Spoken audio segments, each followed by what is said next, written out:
Hello bachchon.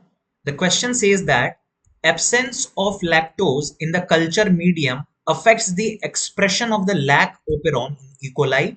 Why and explain? Why and how explain? And second part of the question is write any two ways in which the gene expression is regulated in eukaryotes. Okay. So इस question को deal करने के लिए जो की concept use होगा that is regulation of gene expression and first part of the question में उस रेगुलेशन मेथड के लैक ऑपरेंट मॉडल को हम लोग डिस्कस करेंगे. Okay, so let's start the explanation. पहले पार्ट में हमसे पूछा जा रहा है कि लैक्टोज के एब्सेंस के कारण lac operon in E coli is affected. Why and how? तो सबसे पहले तो हमको समझना पड़ेगा कि जो लैक ओपेरॉन है it represents the inducible operon system. Inducible operon system का मतलब हुआ कि the lac operon is normally switched off, यानी कि ये नॉर्मल कंडीशन में वर्क नहीं करता, but in presence of normally ये स्विच ऑफ रहता है, but in presence of inducer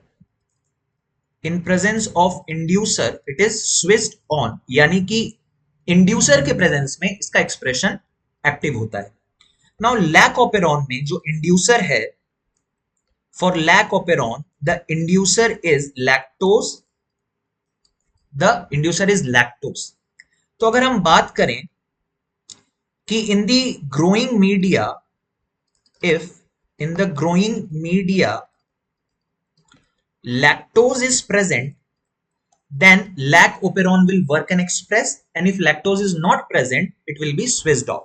So what happens?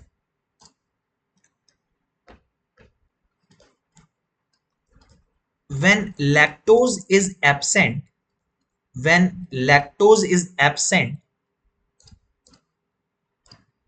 the repressor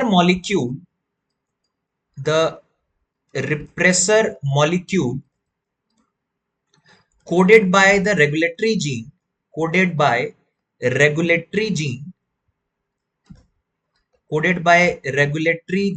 in lac operon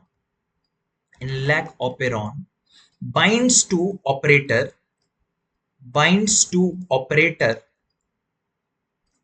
and stops the transcription.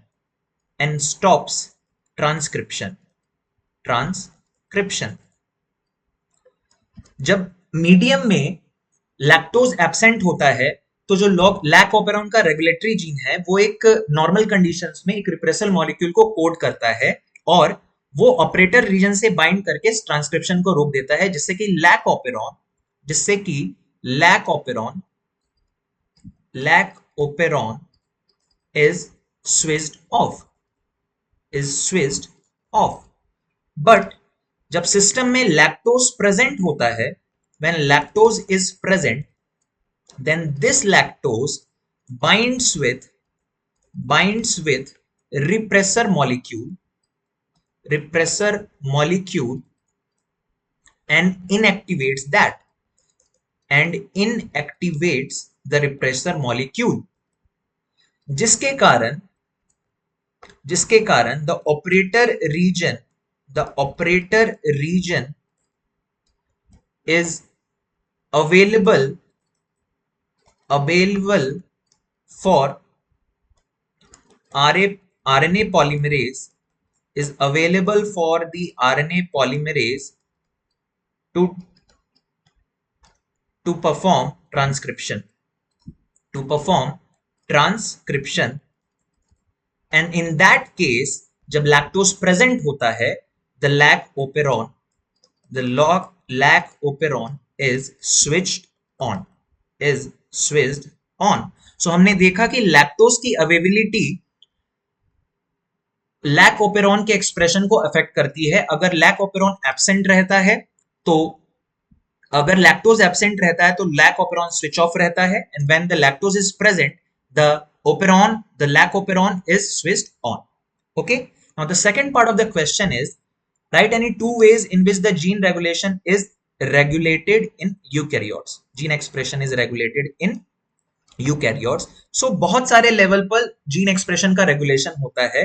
So one of the few ways is translational level. Translational level, translation का मतलब होता है RNA से protein का formation. तो उस process के दौरान देयर आर सर्टेन मॉडिफिकेशंस जहां पर जीन एक्सप्रेशन को रेगुलेट किया जा सकता है. Second one is transcriptional level. Transcriptional level यानी कि जब डीएनए से आरएनए फॉर्म हो रहा है, transcription process is taking place, उस स्टेप पर कुछ मॉडिफिकेशंस करके, कुछ एंटिटीज के इन्वॉल्वमेंट के कारण जीन एक्सप्रेशन को रेगुलेट किया जा सकता है. तो इस तरह से हमने दोनों क्वेश्चन पार्ट्स को ए एंड बी को डिस्कस कर लिया. I hope you understood it well. Thank you.